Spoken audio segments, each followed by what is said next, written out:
본문의 말씀을 보면 우리에게 매우 중요한 신앙의 원리를 우리에게 제시해 주고 있죠. 하나님의 말씀을 잘 알고 잘 믿고 우리가 그 말씀에 반응하여 살아간다는 것이 얼마나 중요한 일인지 모릅니다. 오늘 본문의 말씀을 보면 시편의 기자 다윗은 매우 중요하고 매우 분명한 사실을 고백하고 있습니다. 오늘 본문의 말씀이죠. 시편 40편 1절에서부터 4절까지의 말씀. 시편 40편 1절에서부터 4절까지의 말씀, 제가 한 절, 우리 성도님들이 한 절 교독해서 봅니다. 내가 여호와를 기다리고 기다렸더니 귀를 기울이사 나의 부르짖음을 들으셨도다.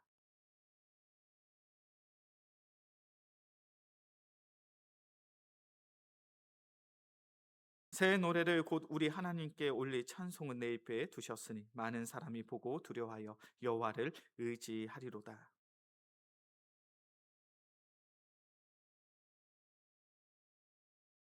아멘. 시편 40편 1절부터 4절까지의 말씀을 보면 다윗은 매우 분명한 어조로 고백합니다. 하나님은 나의 기도를 들으시는 하나님. 1절 하반절의 말씀이죠. 나의 부르짖음을 들으셨도다. 나를 기가 막힌 웅덩이와 수렁에서 끌어올리시고 내 발을 반석 위에 두사 내 걸음을 견고하게 하셨도다. 내가 믿고 내가 의지하며 내가 신뢰하는 그 하나님은 어떠한 하나님이시라고요? 나의 기도를 들으시는 하나님. 하나님께서는 분명 나의 기도, 나의 부르짖음을 들으셨다. 그렇게 하나님께서 나의 기도에 응답하여 주사 나를 기가 막힐 웅덩이에서 그 수렁에서 끌어 주심으로 나의 삶을 견고하게 하셨다. 우리가 신앙생활하면서 절대로 잊지 말아야 될 분명한 신앙의 원리 중에 한 가지는 우리가 믿고 우리가 신뢰하며 우리가 사랑하는 그 하나님은 나의 기도를 들으시는 하나님인 줄로 믿습니다. 우리가 열심히 기도하면 기도할수록 하나님께서는 분명 나의 기도에 귀를 기울이시고 하나님의 때에 분명 하나님의 귀한 기도의 응답을 우리의 삶 가운데 더하시는 줄로 믿습니다. 그러한 사실을 예수님도 우리에게 분명하게 말씀하셨죠. 우리 말씀을 한번 같이 볼까요? 마태복음 7장입니다. 마태복음 7장 7절에서부터 11절까지의 말씀, 우리가 너무나도 잘 알고 있는 말씀이죠. 마태복음 7장 7절에서부터 11절까지의 말씀, 제가 먼저 봅니다. 구하라 그리하면 너에게 주실 것이요 찾으라 그리하면 찾아낼 것이요 문을 두드리라 그리하면 너에게 열릴 것이니.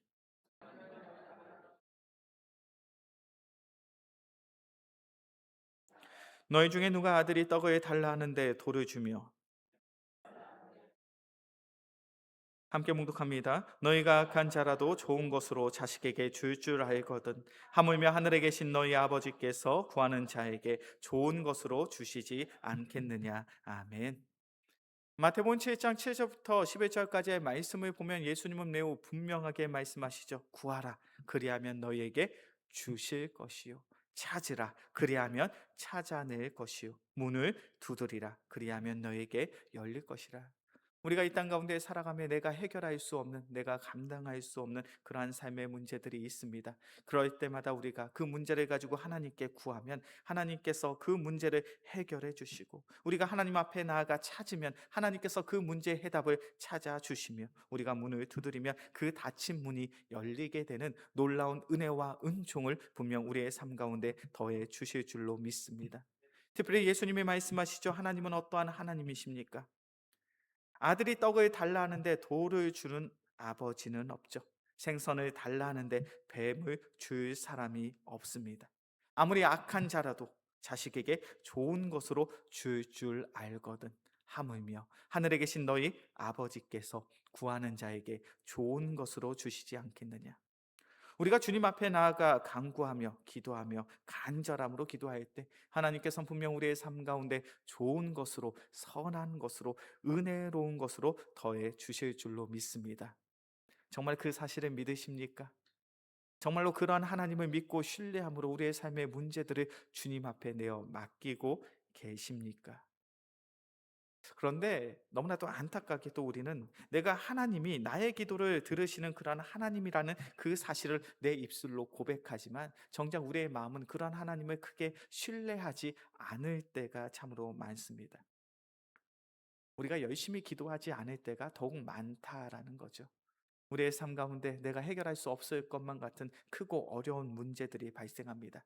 그때 정말 기도의 자리에 나와 간절함으로 눈물로써 기도함으로 나의 삶의 문제들을 주님께 내어 맡기십니까? 아니면 기도해야 됨을 알고 있음에도 불구하고 기도하는 것보다 이 문제를 해결해 줄 만한 그러한 사람을 찾아가고 그러한 방법을 찾아보고 그러한 세상의 도움과 세상의 방식으로 나의 문제를 해결하고자 하지는 않으십니까? 하나님이 정말로 나의 기도를 들으시는가? 정말로 나의 기도에 응답하시는가?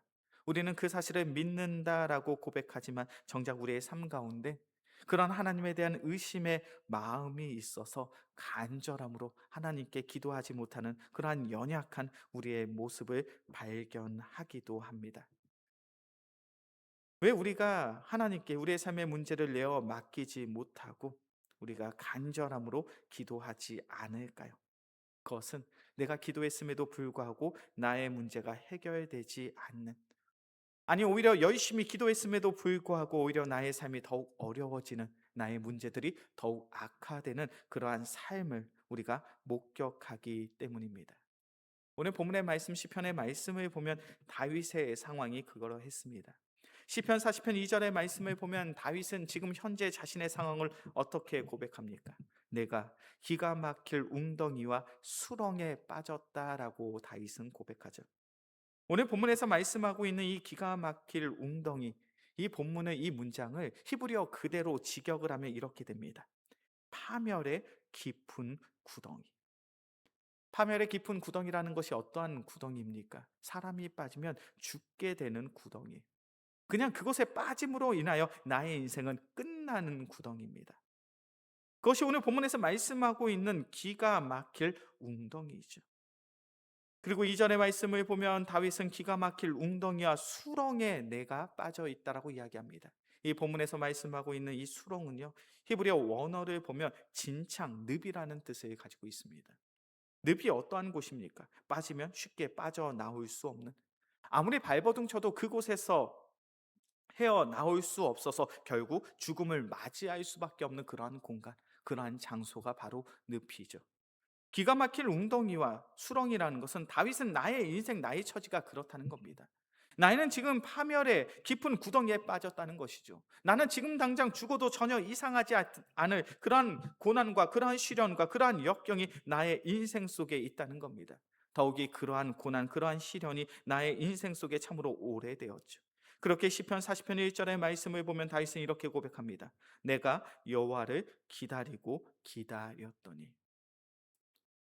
나는 기가 막힐 웅덩이 수렁에 빠져 있습니다. 지금 당장 죽어도 전혀 이상하지 않을 그러한 고난과 시련이 나의 삶 속에 놓여져 있죠. 그리고 이러한 기간은 참으로 오래되었습니다. 그렇게 다윗이 고백합니다. 내가 하나님의 은혜를 간구하며 기다리고 또 기다렸으나 여전히 하나님께서는 나의 기도에 응답하지 아니하시는구나. 지금 내가 처한 현실, 지금 내가 처한 상황이 그러할 수 있습니다. 내가 감당할 수 없는 그런 어려움이 나의 삶 속에 있습니다. 그래서 귀한 기도의 자리에 나와 열심히 기도했어요. 일주일을 기도합니다. 2주를 기도합니다. 한 달을 기도했습니다. 반년을 기도했습니다. 그럼에도 불구하고 나의 삶의 문제가 해결되지가 않아요. 오히려 그러한 삶의 문제가 나를 더 괴롭게 하고 힘들게 합니다. 삶의 괴로운 문제는 더욱 악화되어 더 이상 살아갈 삶의 소망이 없는 것처럼 보여져요. 그럼에도 불구하고 우리는 무엇을 고백할 수 있어야 됩니까? 하나님은 나의 기도를 들으시는 하나님.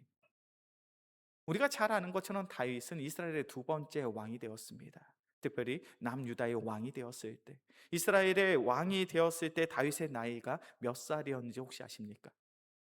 네, 퀴즈예요. 다윗이 이스라엘 두 번째 왕이 되었을 때 다윗이 몇 살이었을까요?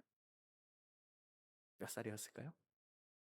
아무도 대답을 못 하시는 건 아니죠? 다 알고 계시죠? 아닌가요? 몇 살이었을까요? 네, 몇 살이었을까요? 30살. 다윗은 30살에 이스라엘의 두 번째 왕이 됩니다. 그렇다면 다윗이 골리앗을 무찔렀을 때 그때의 나이는 몇 살이었을까요? 성경 그 나이가 몇 살인지 정확하게 기록하고 있지는 않습니다. 그런데 많은 신학자들이 이야기해요. 다윗이 골리앗을 무찔렀을 때 그 나이는 16살에서 17살 정도 되는 나이였을 것이다. 16살이면 지금 우리의 나이로 치면 중학교 3학년 정도, 고등학교 1학년 정도. 그렇게 많은 나이가 아니죠. 다윗은 약간의 그 어린 나이에 골리앗을 무찌릅니다. 그리고 다윗은 그 어린 나이에 이스라엘의 군대 장관으로 세움을 받게 되죠. 그러나 우리가 잘 아는 것처럼 사울의 시기와 질투로 인하여 다윗은 도망자의 삶을 살게 됩니다. 다윗이 도망자의 삶을 살아서 30살에 이스라엘 왕이 될 때까지 그는 몇 년이나 피해 다니고 몇 년이나 도망치며 살았을까요? 많은 신학자들이 이야기합니다. 최소 8년에서 길게는 10년 이상 다윗은 도망자의 삶을 살았다. 다윗이 10년 가까이 도망자의 삶을 살았다는 것은 몇 살 때부터 몇 살 때까지 도망자의 삶을 산 건가요? 10년 가까이 도망자의 삶을 살았다면 20살 때부터 30살이 될 때까지 10년 동안 도망자의 삶을 사는 거예요. 아마 이 자리에도 우리 영광교회 귀한 청년들이 있습니다. 이제 20대의 삶을 살아가고 있는 청년들. 우리가 우리의 인생 속에서 가장 힘이 넘치고 에너지가 넘치고 열정이 넘치는 나이가 언제입니까? 20대죠. 20대만큼 힘이 넘치고 에너지가 넘치고 열정이 넘치는 나이대는 없습니다. 그리고 20대의 젊은 청년들을 바라보면 얼마나 자기 자신을 멋지게 아름답게 가꾸는지 몰라요. 청년들은 알고 있어요. 20대의 내가 가장 멋지다. 20대의 내가 가장 화려한 인생을 사는 것이라는 사실을 알고 있습니다. 다윗은 가장 자신의 인생 속에 멋지고 화려한 인생을 살아야 될 그때 도망자로서 살아가고 있는 거예요. 가장 혈기가 있고 가장 열정이 있고 가장 애정이가 넘치는 그때 도망자가 되어서 살기 위해 자신의 생명을 구원하는 그러한 인생을 살아갑니다. 나의 인생이 얼마나 비참하고 나의 인생이 얼마나 참담하게 느껴지겠습니까? 그렇게 다윗은 이렇게 고백하는 것이죠. 나의 인생이 기가 막힐 웅덩이와 수렁에 빠진 것처럼 참으로 참담하고 비참하다. 그러나 다윗은 그러한 인생 속에서도 한 가지의 사실을 고백합니다. 나의 하나님은 나의 기도를 들으시는 하나님. 우리 영광교회 귀한 성도님들, 다윗과 같은 귀한 믿음이 있는 귀한 믿음의 성도들이 되어지게 주의 이름으로 간절히 축원합니다. 나의 삶이 참으로 괴롭고 힘든다 할지라도 내가 아무리 기도해도 해결되지 않을 것만 같은 삶의 문제가 있다 할지라도 하나님은 바로 나의 기도를 들으시는 은혜의 하나님, 사랑의 하나님이신 줄로 믿습니다. 우리가 그 하나님을 의지하고 신뢰함으로 간절히 기도할 때 하나님께서는 분명 우리의 기도를 들으시고 그 기도에 응답하여 주사 하나님의 뜻을 우리에게 들려주시는, 하나님의 뜻을 우리에게 들려주시는 사랑의 하나님이신 줄로 믿습니다. 오늘 시편의 말씀 5절부터 8절까지의 말씀이 바로 그러한 하나님을 우리에게 설명해 주고 있죠. 시편 40편 5절부터 8절까지의 말씀입니다.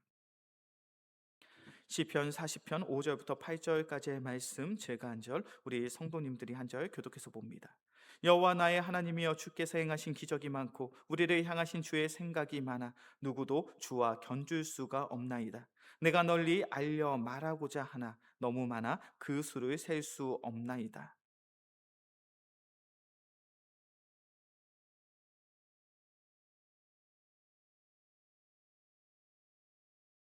그때 내가 말하기를 내가 왔나이다. 나를 가리켜 기록하는 것이 두루마리 책에 있나이다.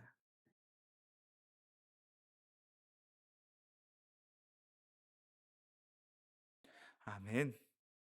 다윗이 하나님의 때를 알지 못한 채 간절히 기도하고 기도합니다. 간절히 기도함으로 기도했더니 하나님께서는 다윗의 기도를 들으신 줄로 믿습니다. 하나님께서는 다윗의 기도를 들으심으로 끝나는 것이 아니라 다윗에게 하나님의 뜻을 들려주시는 그러한 사랑의 하나님이시죠. 오늘 본문의 말씀 6절의 말씀을 보니까 다윗은 그러한 하나님을 찬양하고 있습니다. 주께서 내 귀를 통하여 내게 들려주시기를 제사와 예물을 기뻐하지 아니하시며 번제와 속죄제를 요구하지 아니하신다 하신지라. 하나님께서는 다윗의 귀를 통하여 하나님의 귀한 음성, 하나님의 귀한 마음, 하나님의 귀한 생각을 전해 주신 줄로 믿습니다. 그렇게 다윗은 그러한 하나님의 음성을, 하나님의 마음을 내가 들었다라고 고백하고 있는 거예요. 특별히 시편 40편 5절의 말씀을 보면 다윗의 인생 속엔 하나님의 넘치는 은혜, 하나님의 풍성한 선한 인도하심이 그의 삶 속에 많았습니다.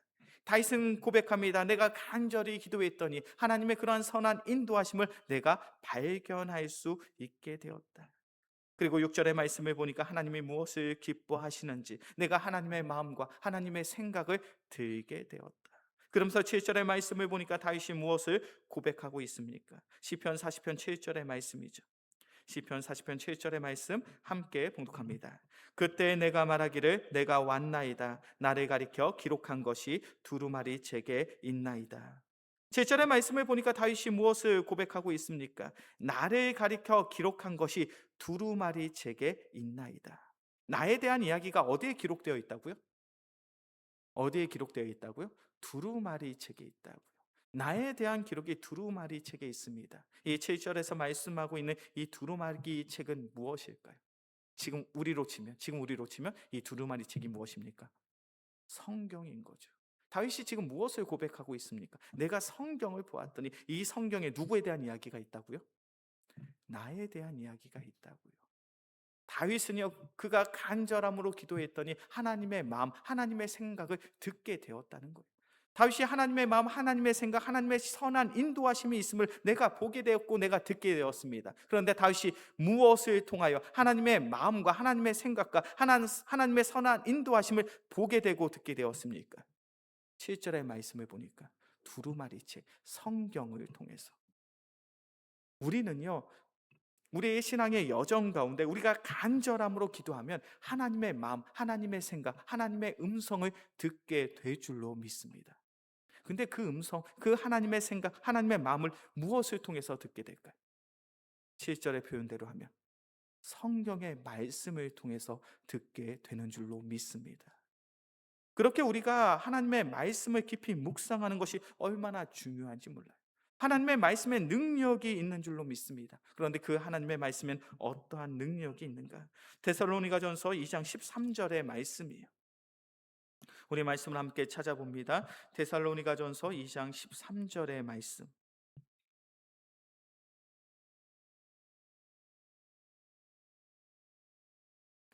데살로니가전서 2장 13절의 말씀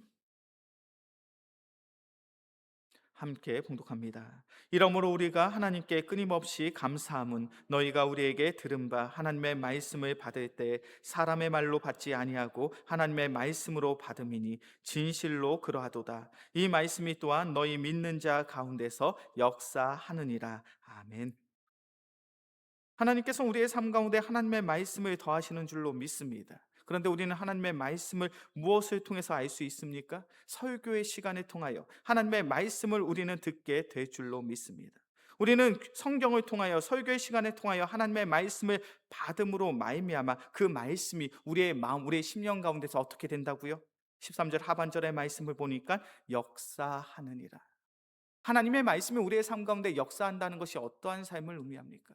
이 성경의 말씀, 성경의 사건, 성경의 이야기가 단순히 지식으로 다가오는 것이 아니에요. 성경의 사건, 성경의 말씀, 성경의 가르침이 단순한 지식에서 끝나는 것이 아니라 우리의 마음속에 귀하는 감동으로 반응되어질 줄로 믿습니다. 그래서 하나님의 말씀이 우리의 마음속에 담겨지는 거예요. 우리의 말씀 속에 새겨지는 거예요. 그래서 그 말씀을 통하여 우리가 하나님의 말씀대로 살아가게 되는, 우리의 삶의 모습이 바뀌어지는 놀라운 은혜가 바로 하나님의 말씀 가운데 있는 줄로 믿습니다. 우리가 오늘 오전에도 모세의 인생을 살펴보았죠. 모세의 인생을 살펴보았더니 하나님께서 모세의 인생 속에 하나님의 지팡이를 더하시고 언약의 표식을 더하신 줄로 믿습니다. 그런데 이 말씀이 하나님의 말씀으로 다가오면 어떠한 고백이 되냐면, 모세가 소유한 지팡이가 누구의 지팡이가 됩니까? 나의 지팡이가 되는 거예요. 모세의 삶 속에 더해진 하나님의 언약의 표식이 누구의 표식이 되는 것입니까? 나의 표식이 되는 거예요. 다윗은 바로 그것을 고백하고 있는 거예요. 내가 하나님의 말씀을 통하여 나를 살펴볼 수가 있게 되었구나. 나의 삶을 돌아볼 수 있게 되었구나. 하나님의 말씀 속에 하나님의 인도하심을 통하여 내가 살아가야 될 삶의 방향성을 찾게 되었구나. 우리 영광교회 귀한 성도님들, 지금도 하나님께서는 이 성경의 말씀을 통해 우리에게 말씀하고 계시는 줄로 믿습니다. 그렇게 이 성경의 말씀을 통하여 나에게 말씀하시는 하나님의 음성을 들을 수 있는 우리 모두가 되어지게 주의 이름으로 간절히 축원합니다. 그것이 바로 우리에게 들려주시는 하나님의 은혜. 특별히 오늘은 우리 영광교회가 선교 헌신 예배로 모여 있죠. 우리가 이 귀한 시간을 통하여 선교지에 있는 귀한 목사님들, 선교사님들을 위하여 우리가 함께 마음을 모아 기도하고 그들의 삶을 축복합니다. 선교지에서 복음을 전한다는 것이 얼마나 힘들고 괴로운 일인지 몰라요. 특별히 이번 우리 영광교회가 금번 여름에 캄보디아 단기 선교를 다녀왔잖아요. 우리가 캄보디아 단기 선교를 다녀온 다음에 어떤 일이 발생되었습니까? 정부에서 나라에서 캄보디아를 여행 금지 국가로 선정을 했어요. 여행 경보를 내렸습니다. 그렇다면 현지에 있는 선교사님들은 지금 어떠한 상황에 놓이게 되었을까요? 우리가 이번 선교를 다녀왔던 올리브 센터에 동일하게 일산에 있는 한 교회에서 내년 1월 달에, 두 달 뒤죠. 내년 1월 달에 그 선교지로 선교를 가고자 하는 그런 계획이 있었습니다. 얼마 전에 그 목사님, 일산에 계신 목사님과 통화를 했어요. 목사님, 선교 준비 잘 되고 계십니까? 그런데 그 목사님이 그런 이야기를 하시더라고요. 목사님, 캄보디아로 선교를 가는 거 잠정적으로 연기하게 되었습니다. 그 교회는요, 몇 달 전 9월 달에 이미 캄보디아 가는 티켓팅을 다 했던 교회예요. 캄보디아로 가는 그런 선교를 계획하고 그리고 티켓팅까지 다 했습니다. 그런데 그 선교를 무기한 연기하게 된 거예요.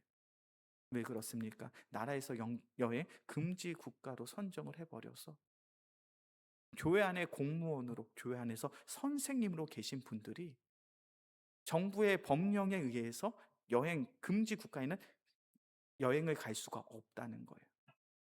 그래서 잠정적으로 선교 계획이 취소가 되었습니다. 선교사님, 현지에 있는 선교사님들의 마음이 얼마나 괴롭고 힘들겠습니까? 그 힘들고 어려운 상황 속에서 선교사님들이 무엇을 할까요? 기도하시겠죠. 주어진 상황과 환경 속에서 그 어려움을 가지고 기도합니다. 그때 하나님께서 귀한 선교사님들을 위로해 주시는 줄로 믿습니다. 근데 무엇을 통해서 위로하실까요? 바로 선교사님들이 보고 있는 그 성경의 말씀을 통하여, 그 말씀 한 구절 한 구절을 통하여 귀한 선교지에 있는 선교사님들을 위로하고 회복시켜 주시는 줄로 믿습니다. 우리의 인생, 우리의 삶이 그러한 거예요. 우리가 신앙생활을 하면서 때론 내가 감당할 수 없는, 해결할 수 없는 분명한 삶의 문제들이 있습니다. 그러한 어려움 속에서 우리가 기도하면 주님께서는 이 성경의 말씀을 통하여 우리의 삶을 돌아보게 하시고, 이 성경의 말씀을 통하여 우리의 마음을 위로하여 주시고 회복시켜 주시는 줄로 믿습니다. 이제 말씀을 정리합니다. 우리 영광교회 귀한 성도님들, 우리는 더욱 기도해야 될 줄로 믿습니다. 왜냐하면 하나님은 우리의 기도를 들으시는 하나님이기 때문에, 우리가 우리의 기도를 들으시는 그 하나님을 향하여 간절히 기도한다면 하나님께서는 하나님의 마음과 하나님의 생각과 하나님의 음성을 우리에게 들려주실 줄로 믿습니다. 무엇을 통해 들려주신다고요? 이 성경의 말씀을 통해서. 그래서 우리 영광교회 모든 성도들이 오직 우리의 간절한 기도를 통하여 하나님이 내게 들려주시는 그 성령의 음성을 이 성경의 말씀을 통하여 듣고 깨달을 수 있는 귀한 믿음의 성도들이 되어지길 주의 이름으로 간절히 축원합니다. 기도하겠습니다. 사랑의 주님, 감사합니다. 주님께서 우리를 사랑하사 오늘도 귀한 말씀의 자리에 우리를 불러주심에 감사를 드립니다. 우리가 믿고 우리가 신뢰하며 우리가 사랑하는 그 하나님은 우리의 기도를 들으시는 하나님이신 줄로 믿습니다. 우리의 기도를 들으신 하나님께서 이 성경의 말씀을 통하여 우리에게 하나님의 마음과 생각, 그 음성을 들려주시는 줄로 믿습니다. 우리의 귀한 신앙의 여정을 통하여 이 귀한 성경의 말씀을 통하여 하나님의 음성을, 하나님의 마음을 듣고 깨달을 수 있는 귀한 믿음의 성도들 되게 하여 주옵소서. 이 모든 말씀 우리를 사랑하시는 예수 그리스도의 이름으로 기도합니다. 아멘.